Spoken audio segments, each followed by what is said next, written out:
I am thrilled, thrilled and honored to be here with you today. I know that an hour is a commitment of time that many of us struggle to find in our day. So thank you so much. I would like to acknowledge I am the executive director, as was mentioned, for Volunteer Lethbridge. Lethbridge sits about 30 minutes north of the BC, or the US border that we share with Montana. And we are about 2 hours south of Calgary, just for context. So yeah, I have been here for 4 years. It scares me about how um, close I came to saying no to accepting this job offer, because at that time, March 2020, schools were closing down. As I've mentioned, I have a gaggle of children, and I'm like, can I take on a new job and try to homeschool these kids? And let me tell you, not a lot of homeschool happened, but hopefully they felt loved regardless.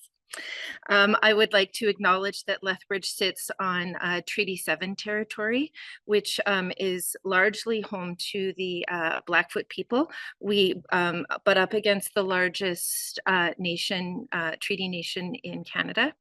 And we are also home to the Métis, recently was called Region 3, but is now called Battle River Territory. So it is really nice to be here with you today. So with that, I'm going to just jump in and share my screen. So I'm working off a single screen today, so just bear with me just for a moment. And I'm not going to do the thing where everyone says, can everyone see it? I'm just going to assume that Karen, you are going to take care of me. And if we can't see it, you'll let me know. You are good, Amanda. I will let you Thank know if you. things are wonky at all, but no, you are good. Okay, thank you so much. You're welcome. So we're here today to talk about what we internally in Lethbridge, in this organization, refer to as the Community Volunteer Management Model. It's a bit of a mouthful. Externally to our publics, I refer to it as a quasi-centralized volunteer management system. We're 3 years into trying this innovation, and I'm sure that we will get to the right title that has as much meaning to us internally as it does to the public. So just a little bit about Volunteer Lethbridge.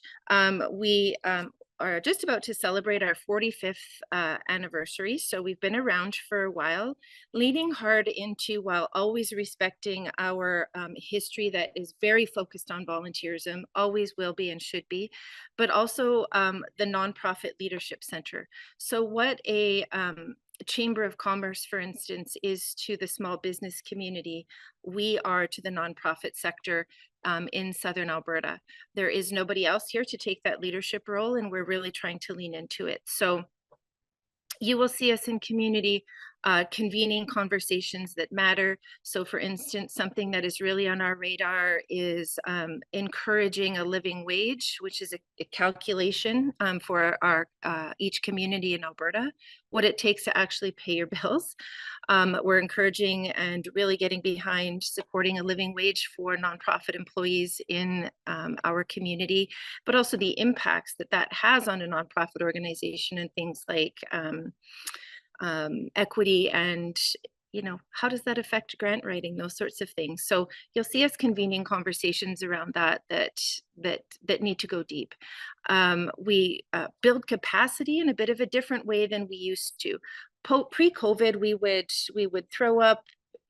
That's a terrible phrase.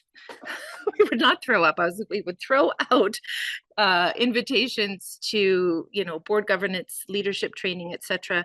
And post-COVID, there just isn't the appetite for that in our community because there's so much available online. So we wait for our member organizations, of which we have approximately 85 annually, nonprofits that pay for our support. We wait for them to identify, or we go to them to identify what their needs are. Something hot right now is succession planning. So we're pulling together resources to bring a handful of boards together to look at succession planning for their board and their paid staff if they exist. Because of that, we have to lean very hard now into advocacy and trying to hold our municipal and provincial, especially candidates and then incumbents' feet to the fire in terms of what they are going to promise and then hopefully commit to once elected that will serve the nonprofit sector well. Acknowledging the nonprofit sector is quite a huge beast and represents very diverse organizations, but we do our best to make sure that we're represented in those conversations and in those decisions. What we're going to focus on today is what we do around volunteer management, which is why I think we're all here. So just in terms of some context setting, we are in very close alignment with the Calgary Chamber of Voluntary Organizations and their nonprofit Get Out the Vote campaign. CCVO has the resources to do deep research in Alberta to say what is the state of the sector. I'm certainly not going to read this to you because I think most people on this call understand that the nonprofit sector is under great duress in general, and we are facing unprecedented challenges as it relates to volunteerism and the management of volunteers, and how we have relied on volunteers to meet our some of our human resource needs internally, how that's changing, and how we need to adapt to the change. The change, I think, is permanent. There are too many economic, global geopolitical forces that are affecting our organizations, but our individual abilities to volunteer in ways that we might have before. And so that's the context of the innovation that I want to share with you today. So just to give you a little bit of information about Lethbridge and why we felt that, there's some meat here in terms of needing to try something new. We're doing okay. 57% approximately, of course, these are rough numbers. Volunteer numbers are elusive beasts, as I think we know. But over half of volunteer Lethbridge residents would say that they formally or informally volunteer. Of those, they are still giving an average of 90 hours each, which I think is absolutely incredible. Of course, that balances with the short-term episodic volunteering that we're seeing, those trends increasing, but the average is still, I think, something that gives me hope. And in Lethbridge, we really are trying to, as I said, be that what the chamber is to a small business. We're trying to be that for the nonprofit sector. So how do we prove what we're worth in our community?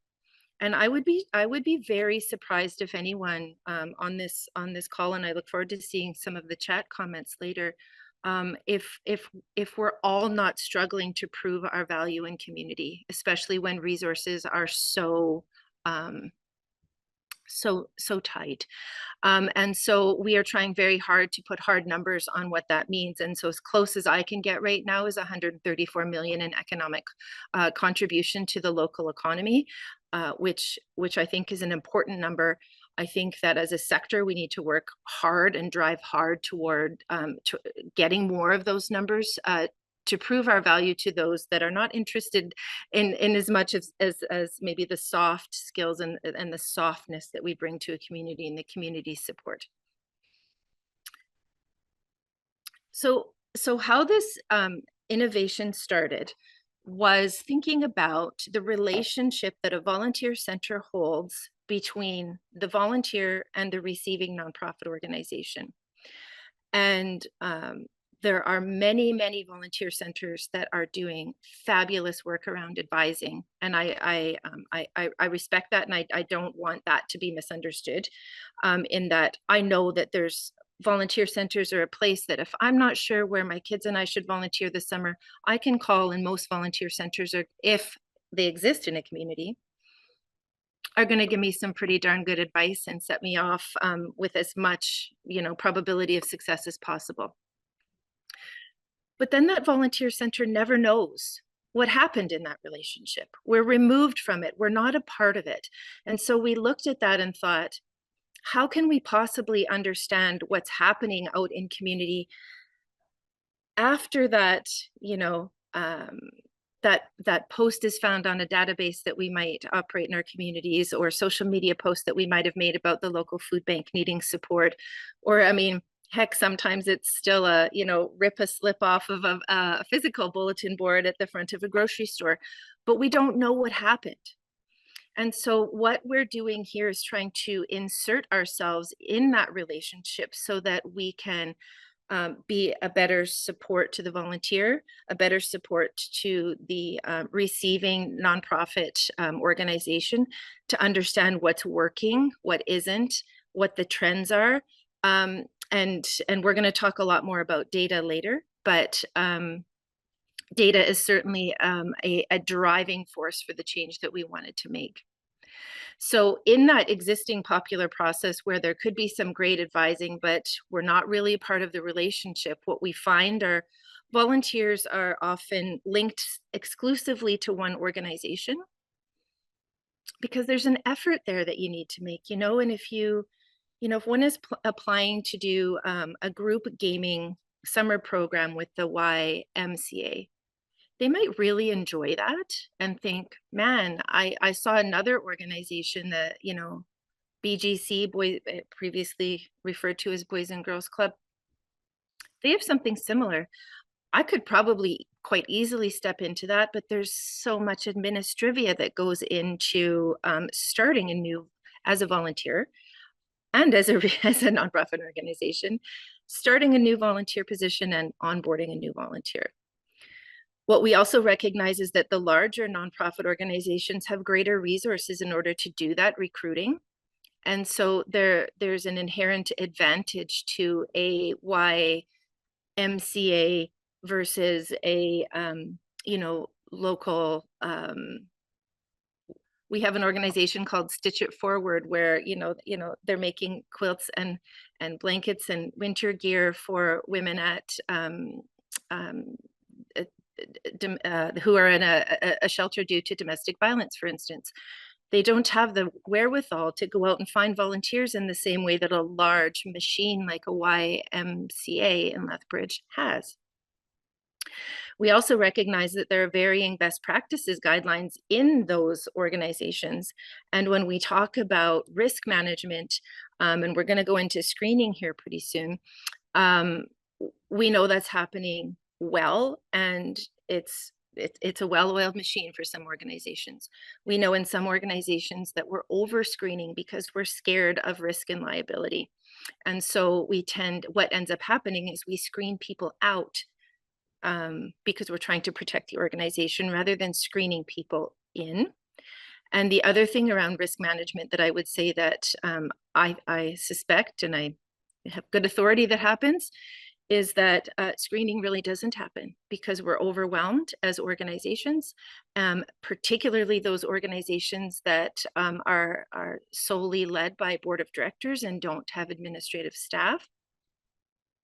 I worry about the lack of screening that may or may not be happening within those small shops.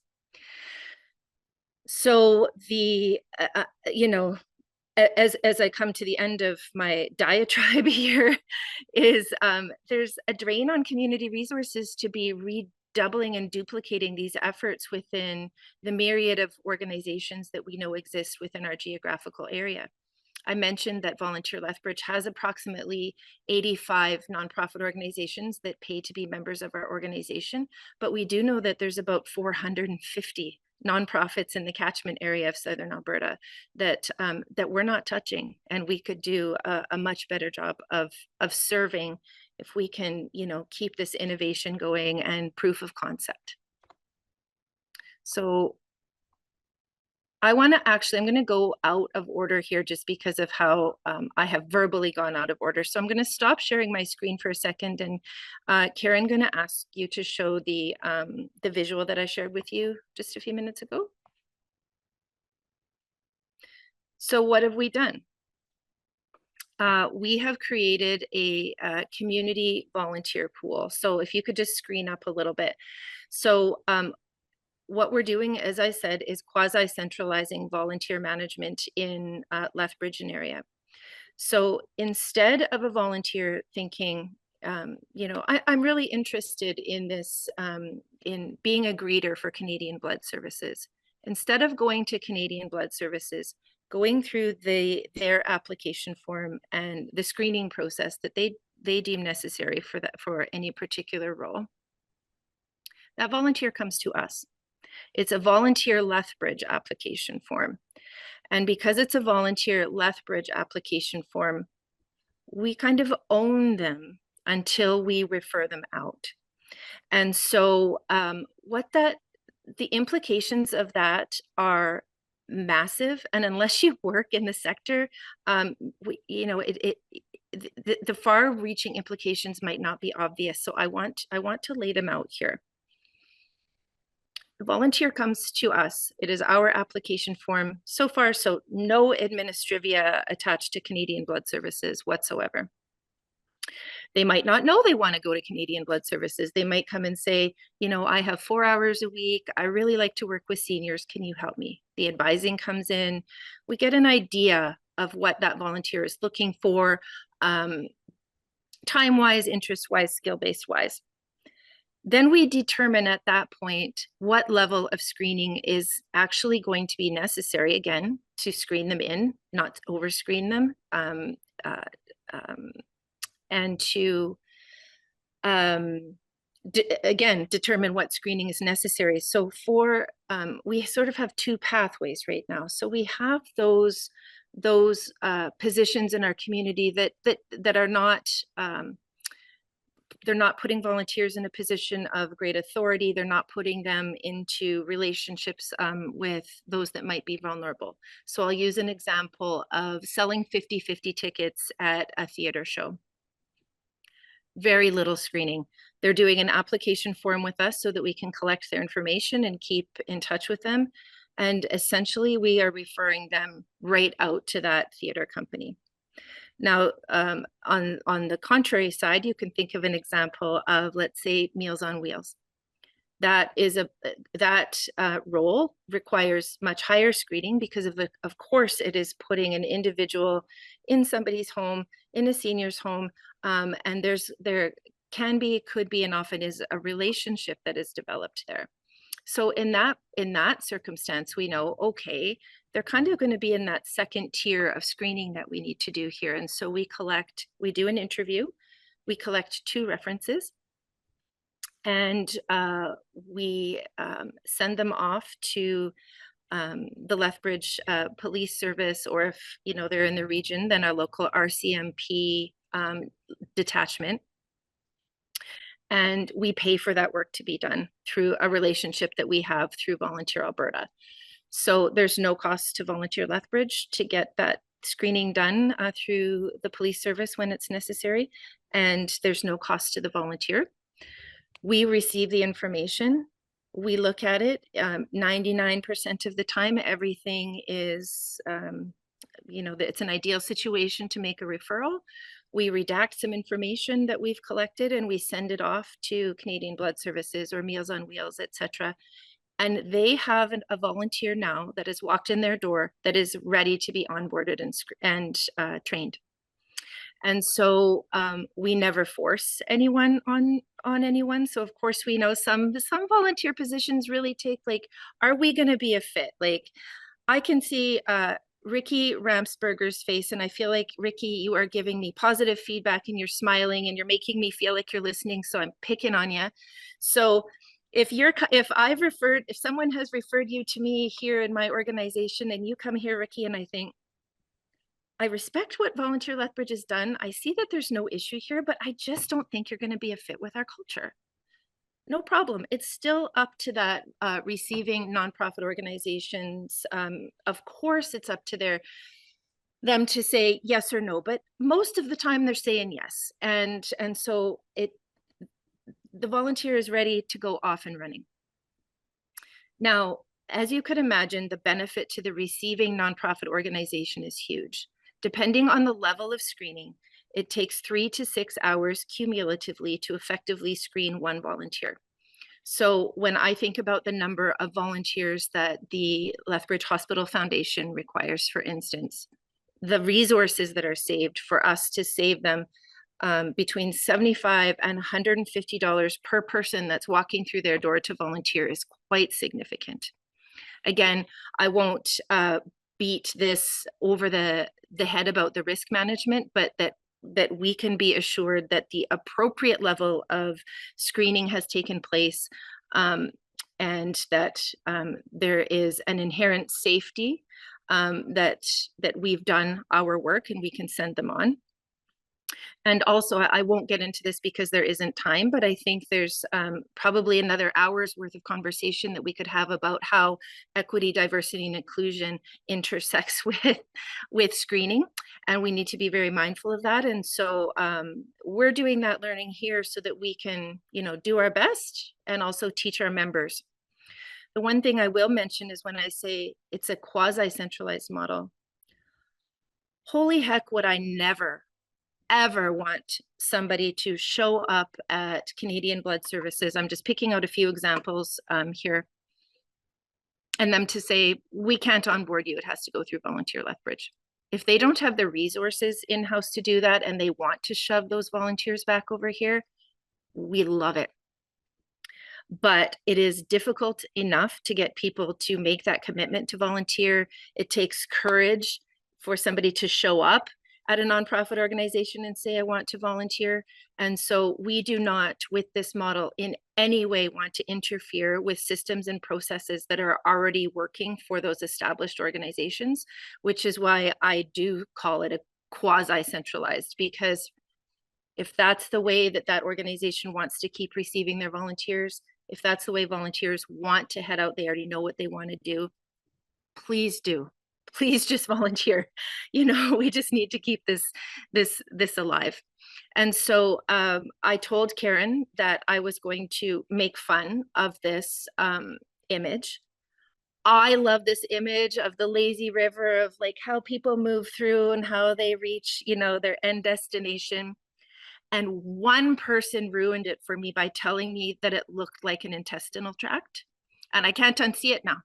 So we are, and I bet you can't either. Now you're like, oh, geez, yeah, you need to redo that visual. We are just not sure what it's going to be yet, but that lazy river's got to go. Anyways, Jackie, they're just else. Thank you. Okay, Karen, I am ready to go back to my presentation now, and thank you for that.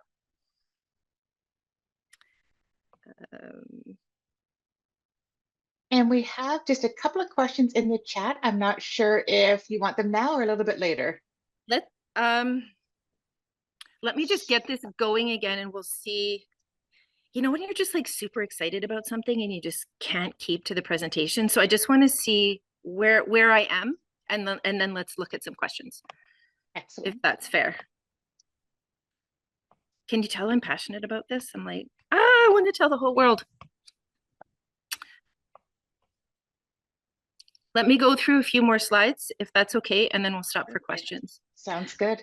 So I do want to just say, the general public, when you talk about screening, what they think about is the police information check, the criminal record check. Generally speaking, in my experience, that's what people think. But it's actually quite a 10-step process that starts with how you get people aware and interested. Are you writing the right job descriptions that suit what people are looking for in this changed post-COVID volunteering landscape? Is the application asking the right questions, asking too many questions? Are you using the data? If you're not using the data, don't ask for it. All of these things, so 1 to 7 here is what Volunteer Lethbridge is taking on behalf of our community partners. And then, as I have said, we pass them on, we make the referral, and the following steps of screening, where they're going through the orientation and training through to supervision, celebration, I should have put on there, follow-up, feedback, all that stuff, that belongs to the receiving nonprofit organization. When I try to explain this to people that are not in our world, like things, if somebody tried to talk to me about welding, I'd be like, in the first sentence, you lost me, right? So this is my world. I understand it. So I try to find a way to explain this to people that don't live in our world. And so what I've come to lately is, if you think about an employment agency, short-term, long-term employment placement agency, that is exactly what we're doing here for the nonprofit sector. So this is not a new idea. I can't claim we can't claim a new idea here, but what we can claim is that we're saying something has to change in the way that we are using the resources of our nonprofit organizations, particularly as they come to volunteer management, which most of us have our volunteer management slashed every year, just when you think it can't be slashed any further. And so when I do think about this, I think what a valuable service the community finds in a for-profit employment placement agency. It's exactly what we're doing here. So I do, this is my moment to brag, to say that there is some acknowledgement locally through our partners with Volunteer Alberta in particular, but also federally through Volunteer Canada and Imagine Canada, that we're really onto something here. And I just put this innovation, the promise of, the change and success. And I know you can't read it. It's really not the point. The point is that nonprofit organizations are often penalized for risk taking, because if we try something new and it fails, we're wasting the public purse.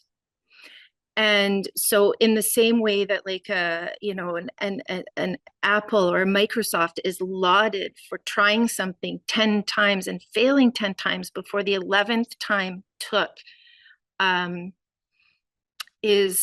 sets us up to fail. And so I just do want to say too that taking risks in innovation, I'm being very honest with you here that I do lose sleep over this at night, because it is something new.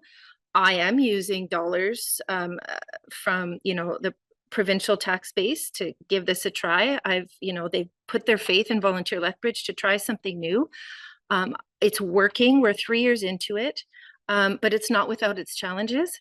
And I do also just, in every conversation I have with people that I know kind of live in a similar environment that I do, that like, man, we have to start taking risks, or, I fear for our future.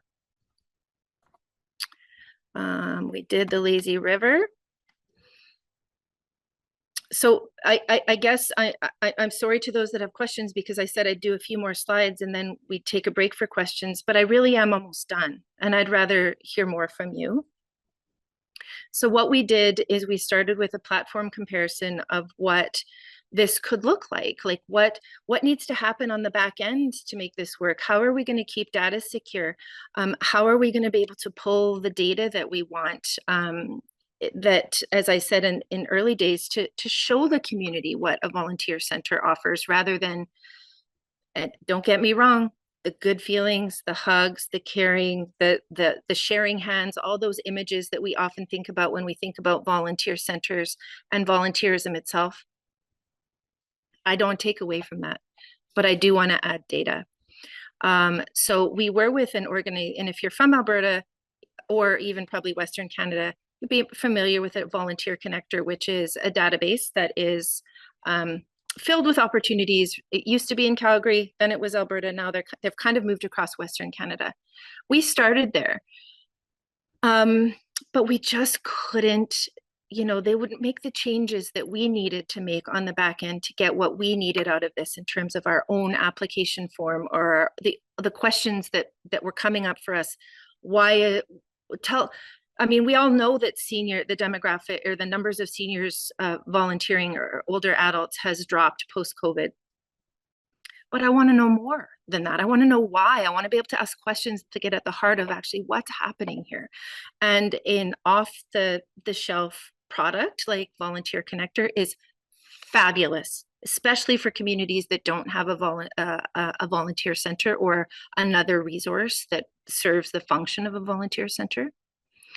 So I put in those like boxing gloves, because it was a wailing and gnashing of teeth, honestly, to figure out like what is going to work here.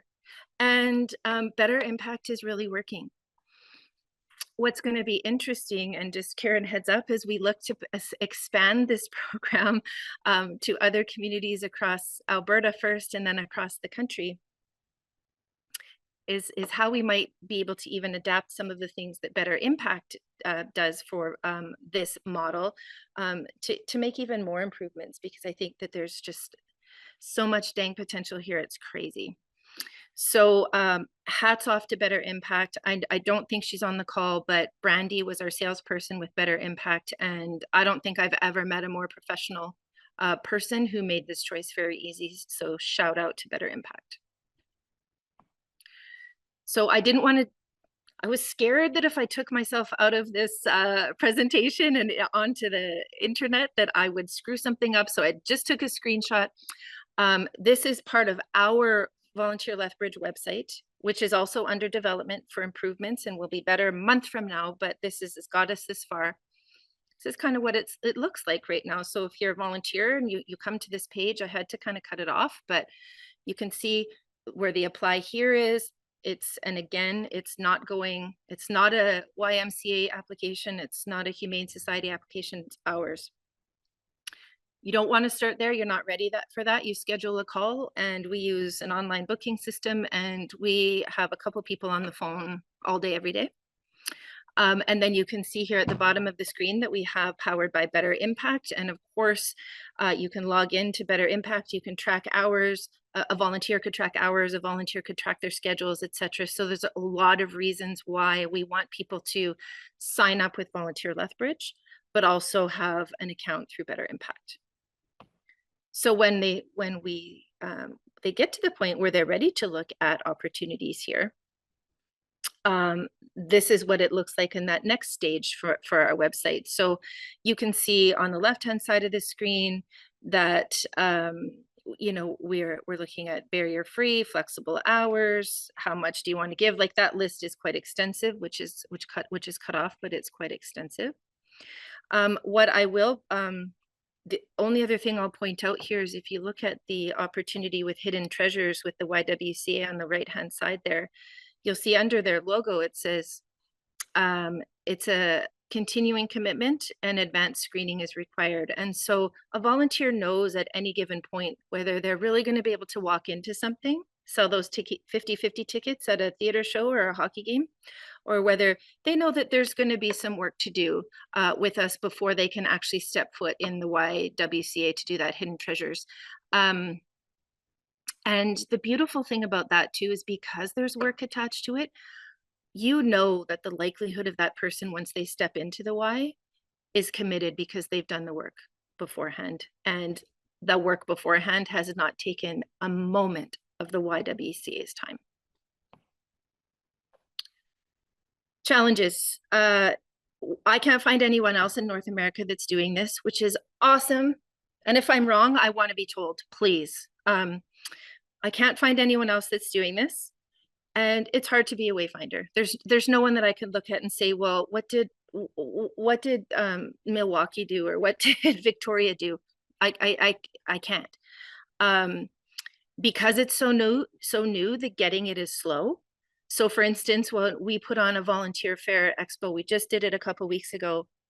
Our members say they get it, and then I still see them handing a pen and paper sometimes at those expos for a volunteer to fill out their application form. And I'm like, I get frustrated. And then I think, Amanda, like, it's been 45 years of Volunteer Lethbridge operating this way in this community. Like, how dare you be frustrated with anybody? So it's teaching me patience, which I'm terrible at.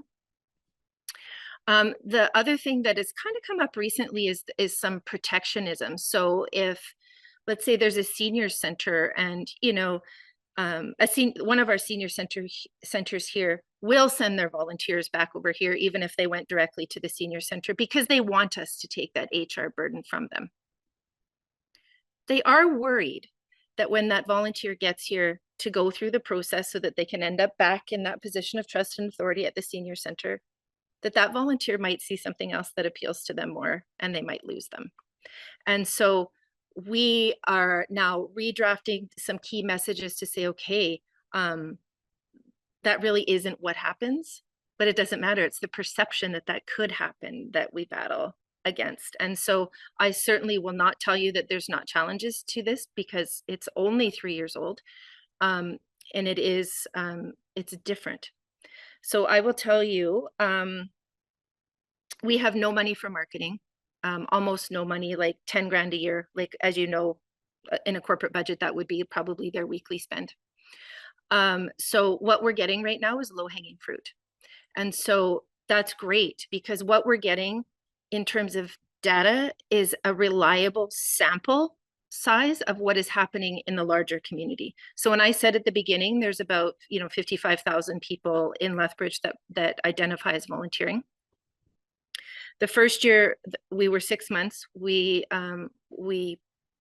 registered 350 people.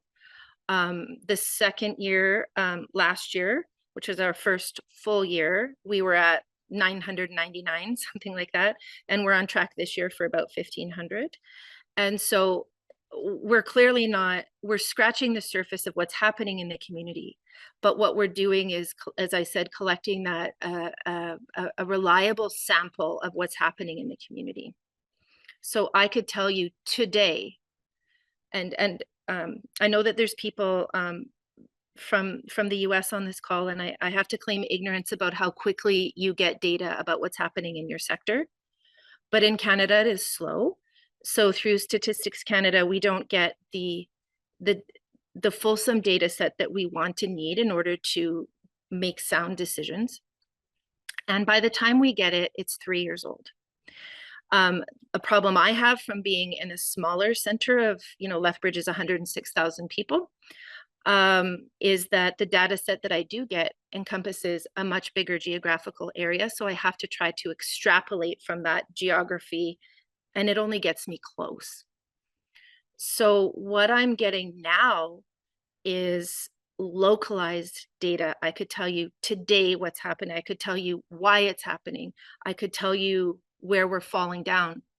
I could tell you that there are way more people that identify as having an intellectual disability who want to volunteer than there are positions available for them. I know that today, and I don't need the government of Canada to tell me that. On the positive side, what I'll tell you, what I also know today, and this gives me goosebumps every time I say it, so we'll see if it holds true for me today. Our fastest growing demographic of volunteers in Southern Alberta is new Canadians and post-secondary students. And sometimes those intersect. And the reason it gives me goosebumps every time is because we need good news moments in the sector. We need good news moments as it relates to volunteerism.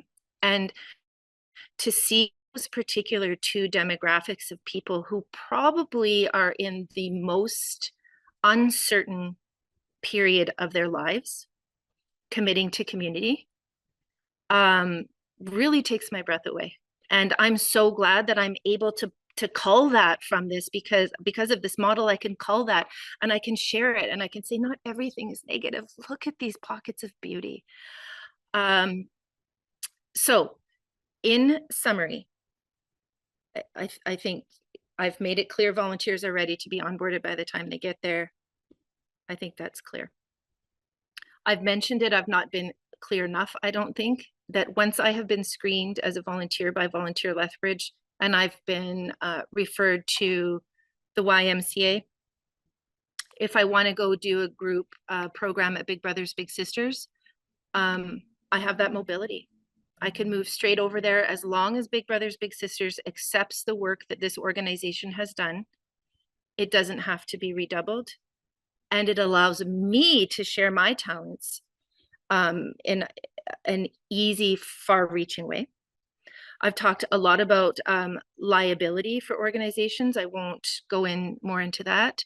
I can't say enough about the localized data collection for all the reasons I've said, but look at what I can say in a grant application.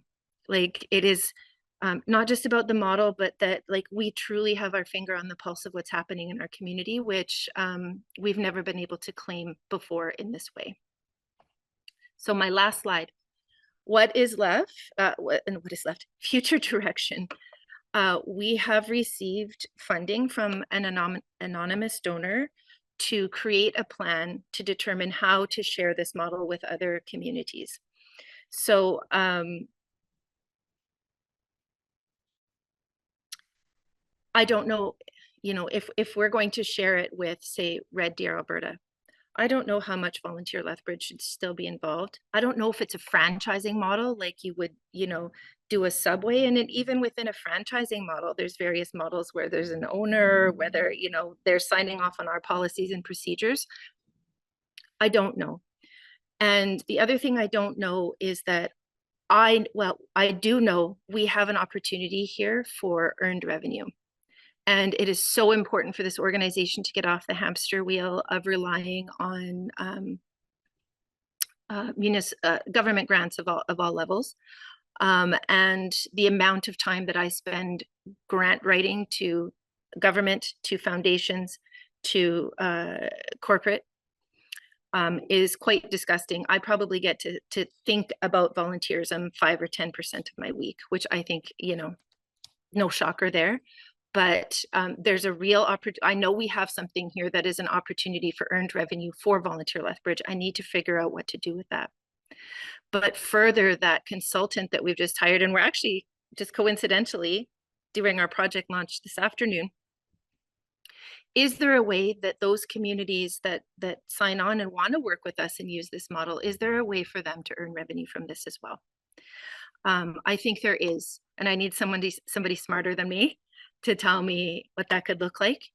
You know, that's the biggest future direction. But as we look at expansion, I think that we have an opportunity here too. Like we've called this baseline approved, but there are very specialized volunteer opportunities where a volunteer manager needs to know more than that. They might need some of the things that are listed on the screen here, like a driver's abstract or, you know, health screening. This, you know, this was developed during COVID, so maybe not as relevant now, but that we want them to have first aid certification or what have you.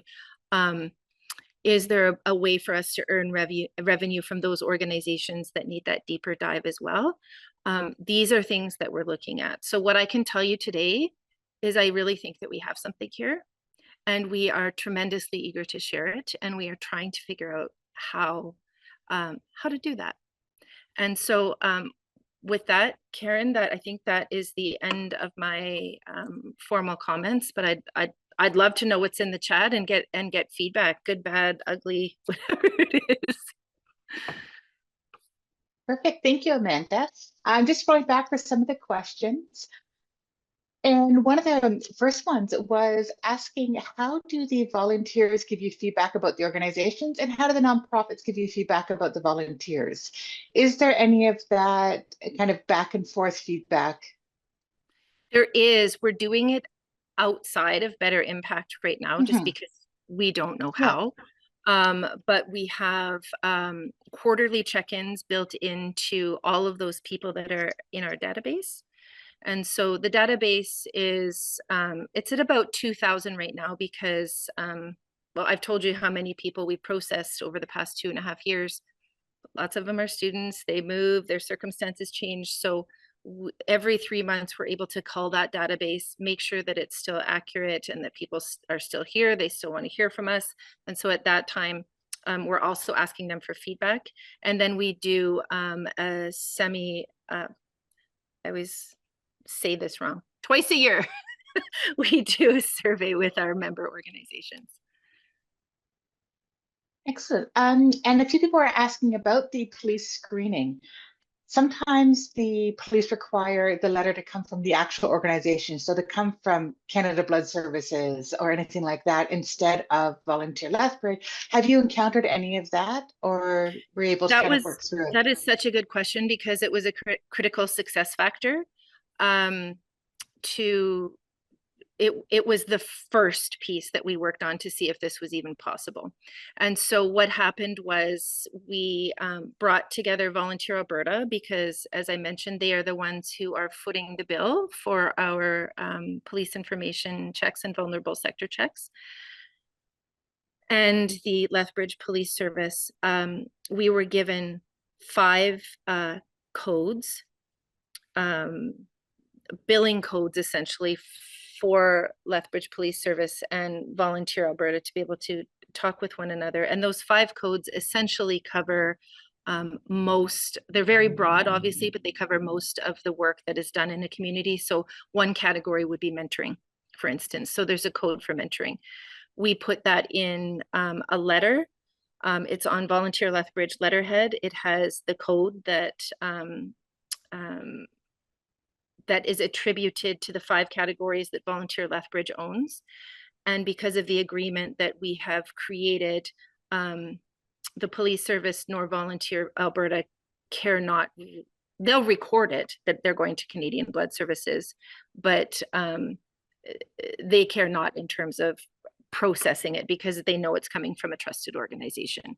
So when we share this, what we're looking to do is to share it because provincially and federally, a national screening model in Canada has been looked at for a very long time.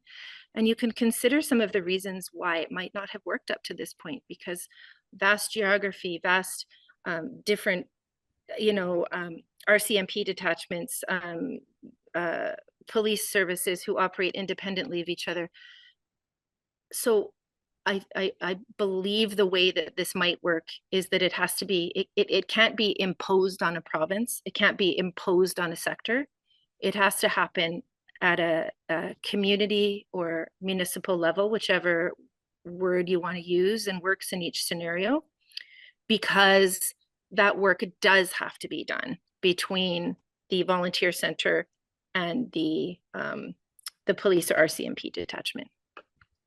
Okay, thank you. That was just some of the questions. And actually, there was one question around the potential Volunteer Canada, countrywide screening program. And if you felt that this was going to tie in with this, or we're not quite sure, or where that is, that kind of touches on that as well. If Volunteer Canada came to me today and said, we have a national screening model and a national screening center that is funded and we're ready to go, I would go buy myself a margarita and then rent a movie and have a really good night's sleep. So I don't think that's where they are. Volunteer Canada is doing great work. I adore their new CEO. They're going in the right direction, but they're currently developing a national volunteer strategy. And so that has not existed for a very long time. So in terms of where a federation might be at, they're looking at this, they need a national strategy right now that is not looking at the nitty-gritty of what we're dealing with here. And so what I would love to do is to get this to a point where it's not perfect, but we've worked out most of the kinks. And how do we share this with you? Volunteer Alberta, Volunteer Canada, Imagine Canada. I and again, claim ignorance about our US friends that are on this call. And questions about how you're funded and supported in terms of where does your funding come from for this program? It would just be is it basically your city, province, how? It came largely from hot dog sales. I'm kidding, but almost not quite. Almost not quite. Really, we have to do something differently, and so we need to prove it out. So we didn't get any extra funding to start this at the beginning. We have a generous provincial government grant that is only meant for capacity building organizations. So there's a very small pool of us who are able to access those dollars. So most of this innovation was funded through this capacity building grant through the province, excuse me. But I have now found a couple of private foundations who represent anonymous donors who are very interested in seeing systems level change, of which I think this is. Perfect. The next question, I don't want to lose them because I'm just kidding. Oh, this was one that I thought was a great question as well, is do you have any data points around if someone goes through you to go to, I'm just going to say Canada Blood Services again, because it's just the one I remember, Yep. Via going to Canada Blood Services directly. Is there any, or have you been able to gather any information around, they have, what their journey is like? We just started to, I mean, we've been doing outcome evaluation since day one, but of course that's an iterative process. And so just at the end of last year, we're able to say, using that example, how many volunteers does Canadian Blood Services have? We know exactly how many we referred, and we know exactly how many we referred, and there was attrition. So then we go to those that we referred, that went through the process with us and then never followed through with the receiving organization. They're getting a different survey. Some of them will respond, some of them won't. But we're trying to get at the reason why there's attrition between the work that we've done with them and the referral that we've made, and if there was a fall away, why that happened. So I'm not sure if I got lost in that question, but I think that we do have those data sets. It's a ratio. I mean, local senior center, how many volunteers do you have in Meals on Wheels right now? And how many did we give you? And can we do better, right? So these are the things now that we're able to work on, now that we have, some solid legs under us, because as I've said, this is so new that we're recognizing that it's not all there, but it's iterative, and that's what we have to share with communities too, because to have anybody start over with this would be heartbreaking. Mhm. It is a lot of trial and error. And one of the other questions was, whenever you're partnered then with the organizations and you're sending them a volunteer, do you all need to be using the same software, or is everybody doing their own thing? How do you do that transfer? If we have a volunteer, here they go, here we go, and I'm assuming everybody is not using the same software. How do you work through that? It's amazing when they're using Better Impact, because then we can see the logged hours. The volunteer has a shared login for us and for them. That's ideal. As you could imagine, it's unusual. What I find is that it is, because volunteer management is so underinvested in my circle of my sphere, is there isn't software. People are using a Word document or an Excel document, and so we can't, there's nothing to plug into. And so but there isn't anything that is actually, what we need to figure out is it's what's necessary if we were to share this with, say, a Red Deer, which is a community in central Alberta that does not have a volunteer center. What do they need? What level of support? I see a question in there about the enterprise level of Better Impact. I don't know yet, but I do want whatever plans that we come out with the consultant that will be done by December 23rd, they're telling me, needs to recognize how vastly under-resourced most volunteer centers are, if there is even a volunteer center. Some of this work is most of the work, I would say, nationally is done off the side of somebody's desk with, a $200 budget to buy sandwiches once a year, or put chips in a bin and there you go, right? Because we're so under resourced, especially post COVID, right? Like when COVID hit and everything shut down, if there was still a volunteer manager, they were the first to go, and in most cases they have not been brought back. So a dire situation existed before COVID, and now here we are, even worse. I hate to be a hard, like, nope, I don't want to be negative, but when we say systems and processes, I think that we are making conclusions that those exist. And so whatever plan that we create needs to acknowledge the vast difference between an immigrant serving organization with federal IRCC money versus an organization that is taking youth out who are facing a physical disability, ziplining, right? And there's 6 people on the board and they're there because they care, right? So that's what makes this work difficult too, is we're called the nonprofit sector, but that's just how we're registered. Like, I'll say it again, is a welding shop. It's registered the same way that a wealth management institution is registered, and we don't ever try to paint them with the same brush. So it's so vast. And that makes sense. Before I just go into the next question, I just popped the link to the PDU credits in the chat if anybody is needing those. I noticed as we get to the end, if anybody needs to pop off, I didn't want you to miss that. So I just popped that in the chat.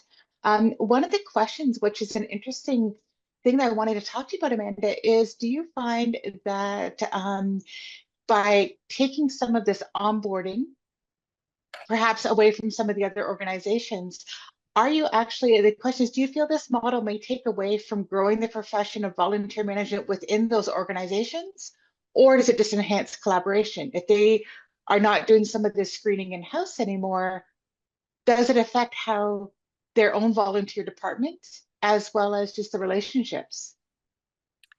I think that's an excellent question. From my perspective, it's an easy answer, of which I find there's usually not an easy answer, but for me, this one is easy.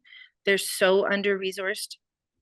Taking away the administrivia that comes at the front end of onboarding before you're even really have made a relationship with that person is saving time and effort. The relationship really starts when they step in the door and, you know, they have their first, you know, sit down with a tea or a glass of water or Diet Coke. That's what I would have with somebody and get to know you.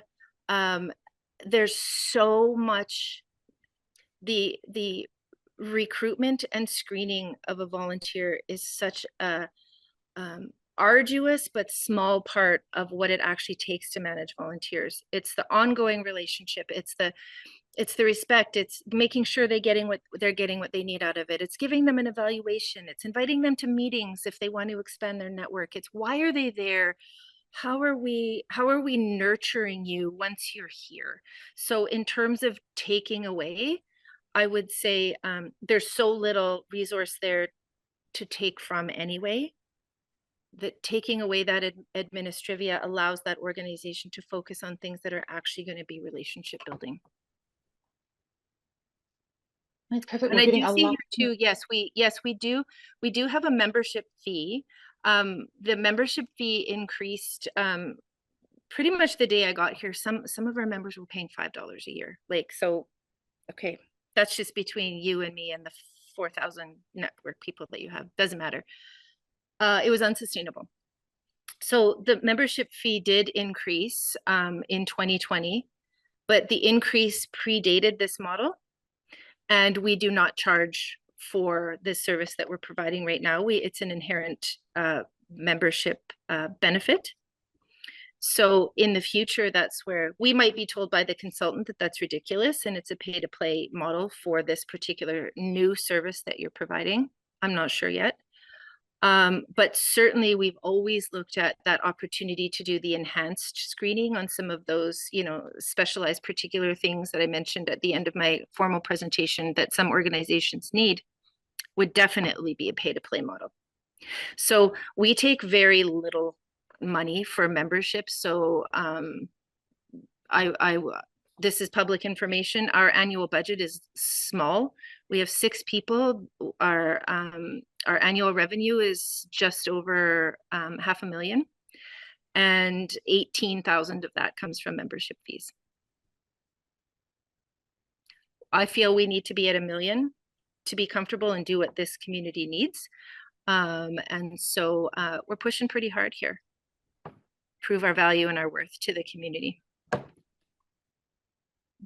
That is, you're fighting the good fight. Trying. Yeah.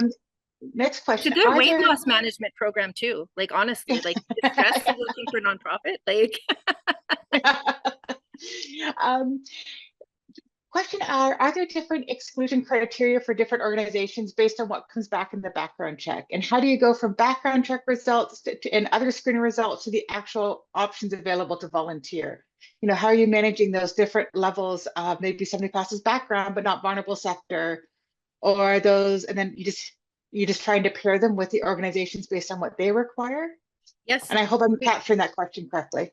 It's a great question. So when I think that most volunteer centers, most nonprofit organizations have a policy that says, under this circumstance, we need a background check. It's called different things in different places. So I'll say a background check. Very few nonprofit organizations, which I had to learn in the last 4 years, have a policy that says, what happens if it doesn't come back completely clean? Most don't. I don't know a single other organization in my sphere of contacts that have that. And now I realize how important it is to have that. And so we have created a policy that there are really only 7 things that could come back on a police information check where we would say, I'm sorry, but this is, we can't refer you. And those things are largely criminal in nature and would involve convictions of violence or murder, right? Like they're very serious.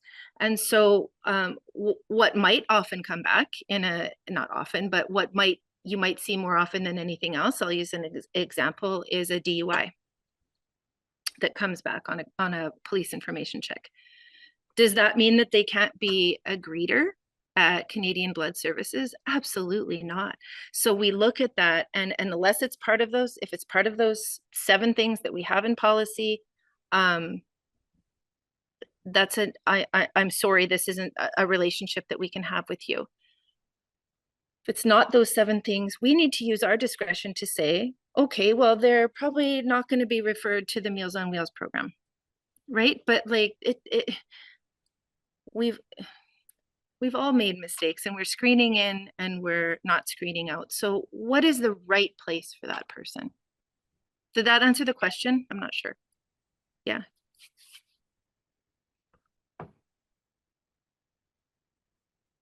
Oh, and I think we've got one final question. And if I've missed anybody else's questions, I am sorry. As I said, the chat is busy and I'm trying to kind of wade through and grab everything.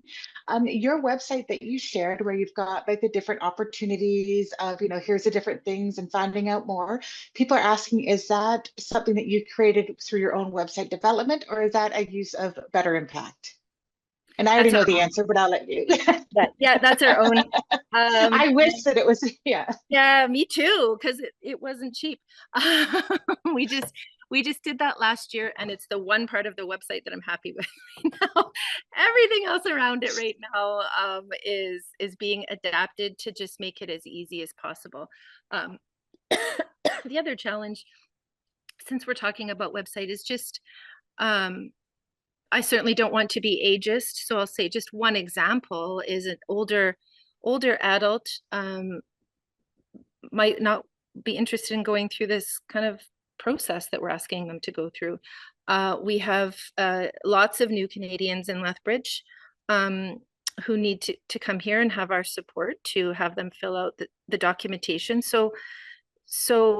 But there could be other reasons why people don't want to go through that process online, and that's okay.